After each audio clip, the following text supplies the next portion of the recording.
साथियों ने कोई सवालात अगर जमा किए हैं तो मुझे दे दें। सवाल है कि वालिदैन के वुज़ू वाले पानी से गुस्ल करना दुरुस्त है? नहीं, दुरुस्त नहीं। औरत अपने खामद की तरफ से उम्रा कर सकती है क्योंकि खामद फौत हो गया है? कोई भी कर सकता है, उसके लिए औरत या मर्द की शर्त नहीं है। मर्द भी औरत की तरफ से कर सकता है, औरत भी उसकी तरफ से कर सकती है, बशर्ते कि मरने वाला तौहीद पे मरा हो और उम्रा करने वाला भी मुवाहिद हो। अगर ये शिक उनकी पूरी है तो बिल्कुल दोनों एक दूसरे के लिए उम्रा हज दोनों चीज़ें कर सकते। ऐशा मस्जिद से उम्रा हो जाता है? एक तबका है हमारे यहाँ जिन्होंने बिल्कुल ऐशा मस्जिद को मीकात बनाया हुआ है, जबकि ऐसा नहीं है। ये हज़रत ऐशा रसूल अकरम सल्लल्लाहु अलैहि वसल्लम के साथ जब उम्रा पे हज करने जब तशरीफ़ लाई थी तो ये जो आज मस्जिद ऐशा है, यहाँ हज़रत ऐशा का खैमा था। जैसे आप यहाँ से जाते हैं और किसी होटल में कोई कुबरी से पहले, कोई कुबरी के बाद, कोई हरम के पास, कोई बिस्मिल्लाह के पास, कोई कबूतर चौक के पास, मुख्तलिफ जगह अपनी बुक कर लेते हैं। इसी से हज़रत ऐशा का वो खैमा था जहाँ आज मस्जिद ऐशा है। तो उस खैमे में आप टिकी भी थी। अल्लाह के रसूल जब बाहर से अंदर आए तो देखा तो हज़रत ऐशा रो रही। आपने पूछा, ऐशा क्यों रोती है? अर्ज़ की, अल्लाह के रसूल मैं तो हालत हैज़ में हो गई हूँ, अब आप लोग तो हज करोगे और मैं तो ऐसे रह जाऊंगी, मेरा तो समझो आना ही बेकार हो गया। आपने फरमाया, ऐशा घबराने की कोई बात नहीं, ये एक ऐसा मामला है जो अल्लाह ताला ने हर आदमजादी के साथ लगा दिया है, इसमें तू बेबस है, ये कोई तेरा कसूर थोड़ी है।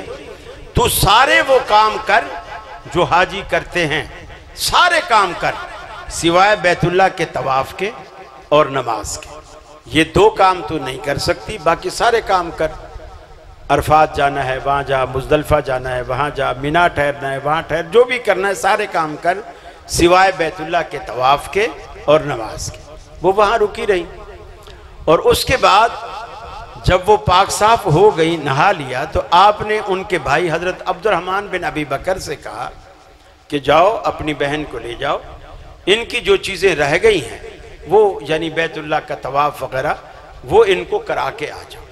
वो हज़रत अब्दुर्रहमान बिन अबी बकर ले गए अपनी सिस्टर हज़रत ऐशा को और उनको जो चीज़ें उनकी रहती थी वो मनासिक करवा के उनको वापस लिया। वो जो खैमा था वो उनके लिए बिल्कुल ऐसे था जैसे आज आपके लिए होटल है। आज यहाँ से भी कोई औरत अगर होटल में जाती है और वहाँ जाकर के उसके साथ ये हादसा पेश हो आ जाता है, वो सारे काम करे सिवाय बैतुल्लाह के तवाफ और नमाज के, ये नहीं कर सकती। फिर जब अल्लाह ताला उसको मौका दे, पाक साफ हो, गुस्ल करे, नहाए, तो फिर वो वहीं से इहराम बांधे। पहले तो वो इहराम मीकात से बांध के आ चुकी है, ये नहीं कि वो इहराम ही वहीं से बांध रहे। अब लोगों ने इहराम ही मस्जिद ऐशा को बना लिया। आज उम्रा करके अभी आए, शाम को फिर उम्रा करने जा रहे हैं। अब वो कहाँ से इहराम बांध रहे? मस्जिद ऐशा से। ये तो एक तमाशा बनाया हुआ है। अल्लाह के रसूल जब सफर पे आए, हमसे ज्यादा नेकी का जज्बा रखने वाले थे। एक रिवायत में भी नहीं आता कि अल्लाह के रसूल ने एक सफर में एक से ज्यादा उम्रे किए हो। और अल्लाह कुरान में कहता है, ला तुक़द्दिमू बैना यदायिल्लाहि व रसूलिही, अल्लाह और उसके रसूल से आगे बढ़ने की कोशिश मत करो, तुम्हें सवाब नबी की इक्तदा में मिलेगा, नबी का इमाम बनने की कोशिश ना करो। जी, नबी पाक सल्लल्लाहु अलैहि वसल्लम ने अपनी ज़िंदगी में कोई एक नमाज भी रफ़ुल यदैन के बगैर पढ़ी है? अगर पढ़ी है तो हदीसों में नहीं है, अगर पढ़ी है तो हदीसों में नहीं है। हदीसों में कहीं प्रूफ नहीं मिलता कि 23 साला दौरे नबूवत की जिंदगी में किसी एक दिन की, एक नमाज की, एक रकत भी बगैर रफ़ुल यदैन के साबित नहीं। अगर पढ़ी है तो हदीसों में उसका जिक्र नहीं, और जो जिक्र नहीं है तो हम भी नहीं जानते। हम तो पाबंद हैं, जो लिखी हुई बात मौजूद है, जो लिखा हुआ है उसमें रफ़ुल यदैन है। रफ़ुल यदैन के बगैर अल्लाह के रसूल से कोई भी नमाज साबित नहीं, ना नफली, ना फर्ज, ना सुन्नत, ना सफर की, ना हजर की, कोई भी नमाज। जी, मोबाइल से पैसा कमाना जायज़ है, मसलन यूट्यूब वगैरह और जितनी ये ऐप है? यूट्यूब से कमाने पर एतराज़ नहीं है, उस कमाई का जरिया क्या है। देखिए, मैं कराची में एक जगह, चूँकि हम मीडिया पे जाते हैं टीवी वगैरह पे, तो लोग समझते हैं ये टीवी से बड़ा कमा रहे हैं, बड़ा कमा रहे हैं। तो एक जलसे में, जैसे अब आपने कहा सवालात करो, तो लोगों ने, एक ने सवाल किया कि जी कारी साहब, ये टीवी की कमाई कैसी है। मैं समझ गया कि ये मुझसे क्या पूछना चाहता है। गोया मुझे ये कहना चाहता है आप तो हराम खा रहे हैं, टीवी की कमाई कैसी।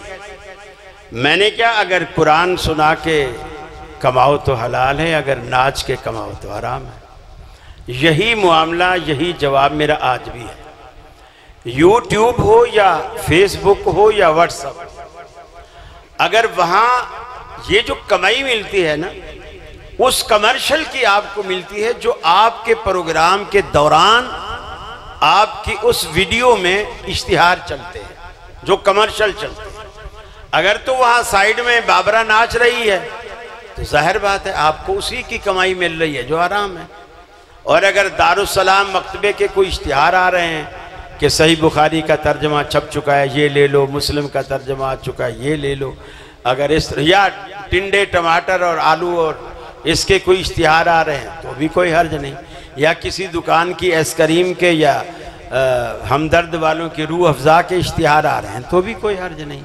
लेकिन ये देखा जाए कि उस कमाई का सबब क्या चीज़ बन रही है।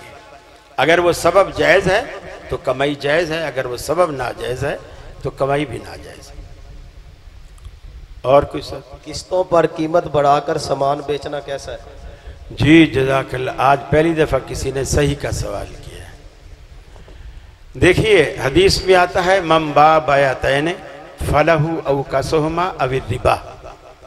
अगर कोई शख्स किसी चीज़ की दो कीमतें रखता है, जैसे हम कहते हैं नकद में अलग और उधार में अलग, तो फरमाया फलहु औ कसहुमा, उन दोनों में जो कम है वो हलाल है, अविर रिबा जो ज़्यादा है वो हराम है। उसको अल्लाह के रसूल ने सूद करार दिया। मौलाना अब्दुल मन्नान नूरपुरी रहमतुल्लाह अलैह, उनकी किताब है मकालात नूरपुरी, मकालात नूरपुरी, उसके अंदर ये किस्तों के कारोबार का पूरा एक चैप्टर है। बड़े खूबसूरत दलाइल से उन्होंने साबित किया कि ये जो किस्त के कारोबार में कीमत बढ़ाना है ये हराम है। इसे उन्होंने खुला सूद करार दिया और यही हकीकत है, ये वाक़अतन सूद है। हाँ, अगर कोई शख्स उधार में कीमत नहीं बढ़ाता तो किस्त पे चीज़ देना एहसान है कि उसके पास पैसे नहीं, आपने उसको सहूलत दे दी कि यार थोड़े थोड़े करके दे देना। कीमत बढ़ाने का तो ये मतलब है, आपने कहा यार सर्दियाँ आ रही हैं, मैं एक बुनियान में फिर रहा हूँ, मेरे पास गर्म कपड़े भी नहीं, कुर्ते भी नहीं, और आपने बजाय कुर्ता देने के उसकी बुनियान भी उतार ली। ये किस्त वाला कारोबार आजकल ऐसे ही हो रहा है जो कि हराम है। बच्चे के हाथ की 6 उंगलियां, अगर छठी उंगली कटवा दी जाए, इन्ना लिल्लाहि व इन्ना इलैहि राजिऊन। अरे अल्लाह ताला ने आपको एक उंगली फालतू दी है। वो कहते हैं कि जिसके आज़ा कुछ बड़े हुए होते हैं ना, उसकी छठी हिस्स भी ज़्यादा होती है। तो आप उंगली कटवाएंगे, हो सकता है वो छठी हिस्स भी साथ ही कट जाए। ये कोई ऐब नहीं है, ये कोई रुकावट तो नहीं बन रही। हाँ, अगर कोई ऐसी चीज़ है जो उस हाथ से वो कोई काम नहीं कर सकता, हर काम में वो चीज़ रुकावट बन रही है, तो कोई हर्ज नहीं। वो तक ना कर सकना ऐब है और रुकावट है, वो तो आप उसको हटाएं। अब वो जो एक उंगली अगर अल्लाह ताला ने ज़्यादा दे दी है, मुमकिन है आप वो उंगली कटवाएं और वो ज़ख्म ऐसा फैले कि वो ठीक ही ना हो, और फिर डॉक्टर बोले जो बाकी उंगली बची खड़ी है ना 5वीं, ये भी काटनी पड़ेगी। फिर क्या करोगे? अल्लाह पर तवक्कल करो, अल्लाह पर भरोसा करो, अल्लाह के फ़ैसले पर राज़ी रहो, इंशाअल्लाह अल्लाह आपको इसी में खैर देगा। क्या दाढ़ी का खत करवाना जायज़ है? मेरा ख्याल है ये पंजाब का कल्चर है, पंजाब वालों से पूछे तो ज़्यादा बेहतर है।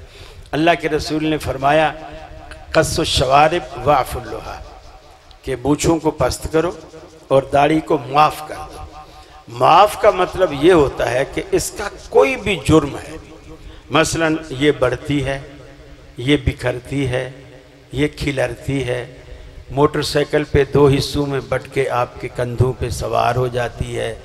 जितने भी इसके कसूर हैं वो इसे माफ़ कर दो, कैंची से, उस्तरे से, ब्लेड से इसको सज़ा न दो।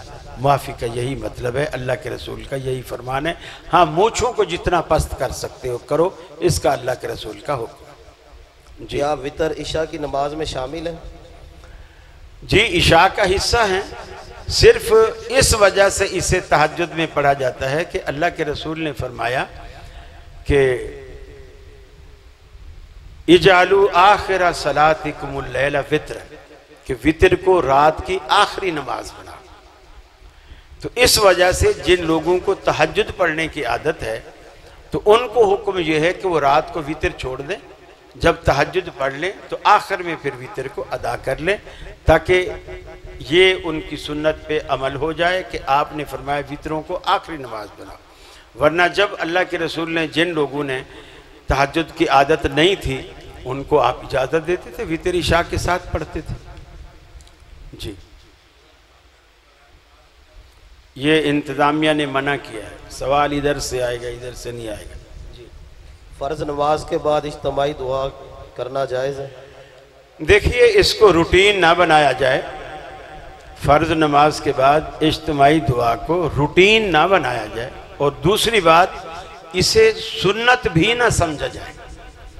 इसे ज़रूरत समझ के जब दिल करे आप मांगे, जब दिल करे आप मांगे। मसलन मैंने तकरीर से पहले इंतजामिया से कहा कि मुझे ठंडे पानी की बोतल चाहिए, अगरचे वो ठंडा नहीं था, मैंने एक घूंट लिया और बोतल वैसे रख दी। मैंने अभी तक नहीं पिया, होंठ मेरे खुश्क हो रहे हैं।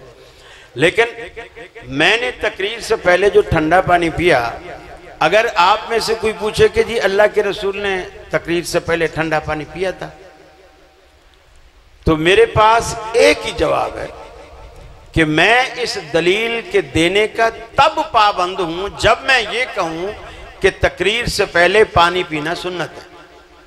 तब आप दलील मुझसे मांग सकते हैं। मुझे प्यास लगी है, ये मेरी जरूरत है। चश्मा अल्लाह के नबी ने नहीं लगाया, मैं सुन्नत समझ के नहीं लगा रहा, ये मेरी जरूरत है, मेरी नजर कमजोर है। अल्लाह के हबीब ने स्पीकर में तकरीर नहीं की, ये आज की जरूरत है कि मैं इतना ऊंचा नहीं बोल सकता कि आखिरी बैठे हुए शख्स तक मेरी आवाज जाए। ये लाउड मेरी आवाज को वहां तक पहुंचाता है। वरना सहाबा के दौर में लोग बीच में मुकब्बिर खड़े होते थे, अल्लाह के हबीब एक जुमला कहते, आप चुप हो जाते, वो बंदा जोर से कहता, फिर उसके बाद वाला कहता, फिर उसके बाद वाला कहता।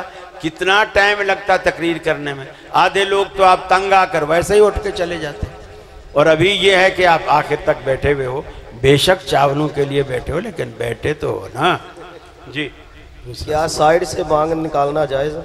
साइड के बालों की एक तरफ से मांग निकालना जायज़ है? सुन्नत से जो साबित है वो नाक की बिल्कुल सीध में, बीच में अल्लाह के रसूल बिल्कुल नाक की सीध में आप अपनी जुल्फों के बीच में मांग निकाला करते थे। कंघी से भी, हाथों से भी, आप दोनों तरह से निकालते। साइड से निकालना सुन्नत से साबित नहीं है। जी, जज़ाकल्लाह। क्या सुथरे के बगैर नमाज पढ़ना जायज़ है? दलील से वजाहत करें। जी, जायज़ तो है, लेकिन बेहतर सुथरे के साथ पढ़ना है। जायज़ है, सुथरा होना चाहिए। साहबा कहते हैं कि मगरिब की नमाज से पहले जो 2 सुन्नतें जो अहल हदीस पढ़ते हैं, दीगर लोग नहीं पढ़ते, वो सुन्नतें लोग सुथरे की तलाश में पिलरों के पास, दीवार के पास इस तरह दौड़ के वो जगह खड़े होते कि लोग बाद में आने वाला समझता कि शायद नमाज हो गई है और लोग बाद वाली सुनते पढ़ रहे हैं। सुथरे का होना अच्छी बात है, लेकिन अगर सुथरा नहीं है तो बहरहाल नमाज हो जाएगी। तनख्वाह के अलावा उलमा के साथ खिदमत करना जायज़ है? इसका मतलब है आप मेरा किराया बचाना चाहते हैं। ताकि फिर ये कहें कारी साहब अभी तो आप खुद बता के आए हो। जंग वाले वैसे बहुत होशियार हैं माशाल्लाह, बहुत ही होशियार है। देखिए, जो लोग आपको आके लतीफ़े सुनाते हैं, कहानियाँ सुनाते हैं, जैसे उमर शरीफ यहाँ आ जाए और उसका शो लगे, लोगों से मौलवी तो उसका अशरे अशीर भी नहीं लेते। जो ये लोग नाटक करके लेके जाते हैं, उलमा उसके मुकाबले में कुछ भी नहीं लेते। ये आपका फर्ज बनता है कि जो उलमा आपके पास आए हैं और वो पैसा इंशाअल्लाह आपका जायज़ और पाकीज़ा मकासद के लिए खर्च होगा, जो आप उलमा की खिदमत में पेश करें। कोई आलिम ना भी लेने वाला हो ना, आप ज़बरदस्ती उसकी जेब में डालें। जब अल्लाह के बंदे आपके पैसे पुलिस वाले ले जाते हैं, रास्ते में कहीं भी मोटरसाइकिल आप करोगे और निकालो 20 रुपए, तेरी बत्ती नहीं जल रही। मौलवी के चलो कम से कम आपकी बत्तियां तो नहीं बुझाते ना। और लेके अगर जा रहे हैं तो वहाँ भी कारी अब्दुल खालिक रहमानी रहमतुल्लाह अलैह कराची में होते थे, फौत हो गए, अल्लाह उन्हें गरीब की रहमत करे। वो कहते थे, लोग कहते जी मौलवी फलाना चंदा करके ले गया, वो कहते थे कि शुक्र पढ़ो कि तुम्हारा चंदा एक मौलवी ले गया। वो अगर ले जाएगा खुद भी खा जाएगा ना, तो भी मस्जिद में या नमाज पढ़ाएगा या बच्चे पढ़ाएगा या अजान देगा। तुम्हारा पैसा खाने के बाद अगर वो मस्जिद में अजान दे, नमाज पढ़ाए, इमामत कराए, तुम्हारे बच्चे पढ़ाए, तो इससे ज्यादा अच्छी बात और क्या है। इससे अच्छा है कि वो पुलिस वाले आपका पैसा खा जाए और वो हराम मद में जाए। तो इसको मेरा ख्याल है मसला नहीं बनाना चाहिए। ये आपका अखलाकी फर्ज है कि हर आने वाले मेहमान की इज्जत और तौकीर करनी चाहिए। जी। दाढ़ी पर रंग करना जायज़ है? जज़ाकल्लाह। दाढ़ी पर रंग करना जायज़ है सिवाय काले रंग के। अल्लाह के हबीब ने फरमाया, दाढ़ी को रंगो, गय्यरू इसके रंग को, सफ़ेदी को तब्दील करो, इल्ला सौदा सिवाय काले के। और एक रिवायत में आता है, फजतनिबु सौदा, काले से बचो। सिर्फ काला रंग बना है, बाकी दुनिया का हर रंग इस्तेमाल कर। आप जिस तरह के कपड़े पहने उसी तरह की दाढ़ी बना ले, कोई फर्क। आज नीला सूट पहना, दाढ़ी भी नीली। बेगम भी बोले क्या बात है, आज तो दूल्हे ही लग रहे हो, फिर दूर क्यों खड़े हो, करीब आ जाओ। हैं तो जिस तरह का आपका दिल चाहे आप अपनी दाढ़ी का, सर के बालों का रंग लगा सकते हैं सिवाय काले के। इज्तनाब का जो हुक्म है सिर्फ काले, बस। मैं 10वीं क्लास का तालिब इल्म हूँ। मेरे से एक देवबंदी भाई ने कहा है, हुजूर पाक सल्लल्लाहु अलैहि वसल्लम ने रफुल यदैन का इस वक्त हुक्म दिया था जब चंद मुनाफिक अपनी बगलों के नीचे बुत रख कर आते थे। हुक्म मुनाफिकों के लिए है, मुसलमान के लिए नहीं। पहली रफुल यदैन जो ये लोग अब तक बाकी रखे हुए हैं, तो क्या अभी इन पे शक है कि इनकी मस्जिद में कुछ मुनाफिक अभी रह गए हैं? क्या ख्याल? वित्रों की तीसरी रकत में रफुल यदैन करते हैं, तो क्या तीसरी रकत में इनको इमाम को इल्हाम होता है कि पीछे मुनाफिक आ गए, ओए जल्दी से रफुल यदैन कर? ऐसा ईद की 2 रकतों में 6 मरतबा रफुल यदैन करते हैं। उस वक्त बुत एल्फी से चिपके होते हैं जो 6-6 दफा रफुल यदैन करनी पड़ती है। और ये ऐसी बात है जो सीना दर सीना इनके यहाँ चली आ रही है, हत्ता के रफुल यदैन की ये लॉजिक इमाम अबू हनीफा रहमतुल्लाह अलैह को भी मालूम नहीं थी कि रफुल यदैन इस वजह से, फिक्ह की भी किसी किताब में नहीं। और फिर दूसरी बात ये, मैं आपसे पूछता हूं, अगर रफुल यदैन बुत गिराने के लिए थी, तो जब पहली दफा तकबीर तहरीमा में आप अल्लाह अकबर करते हैं, बुत को गिरना चाहिए या नहीं गिरना चाहिए? गिरना चाहिए। तो पहली रफुल यदैन में बुत गिर गया। अब जो रुकू पे जाते हुए रफुल यदैन है वो तो बुत गिरने के बाद है। रुकू से उठने वाली वो भी बुत गिरने के बाद है। तो जो बुत गिरने के बाद है वो आप छोड़े खड़े हैं, और बकौल तुम्हारे जो बुत गिराने वाली है वो आप अभी तक कर रहे हैं। मुनाफिक तो तुम्हारी सफों में है, हमें तो निफाक नजर नहीं आ रहा, तुम्हारी सफों में। और दूसरी बात, मिसाल के तौर पर फर्ज कर लीजिए ये मोबाइल एक बुत है, ये मैंने बगल में दे दिया। अब मुझसे 1000 रफुल यदैन कराओ, ये देगा। इसलिए कि रफुल यदैन में हाथ उठाने का जिक्र है, रफुल इब्तैन नहीं है। ऐसे रफुल यदैन नहीं की जाती, बगलें उठाने का हुक्म नहीं है, हाथ उठाने का। और बुत कहते हो छुपाए हुए थे बगल में, अल्लाह के रसूल ने उठवाए हाथ, तो बुत कहां से गिरेगा? बुत कहां से गिरेगा? ऐसी लॉजिक है जो वैसे यानी किताबी दुनिया में भी और लॉजिक की दुनिया में भी, अकली दुनिया में भी, हर एतबार से इसका कहीं कोई पेंदा मिलता ही नहीं। बेपेंदे की बात है। बस जी, नमाज अवाबीन क्या है? मेरा ख्याल है अल्लामा साहब का बयान भी आने वाला है। ये नमाज अवाबीन कुछ लोग मगरिब के बाद अलग से नमाजें पढ़ते हैं, लेकिन मैं समझता हूँ नमाज इशराक और नमाज चाश्त, जिसे आप ज़ुहा भी कहते हैं, और अवाबीन, ये एक ही नमाज के 3 नाम हैं। लेकिन कुछ लोग कहते हैं नहीं, अवाबीन की 6 रखते हैं जो मगरिब की नमाज के बाद पढ़ी जाती हैं, लेकिन वो अलग से मगरिब के बाद ये 6 रखते हैं। रसूलुल्लाह के किसी मसनून अमल से साबित नहीं है। बस जी, जज़ाकुमुल्लाह खैर, अस्सलामु अलैकुम।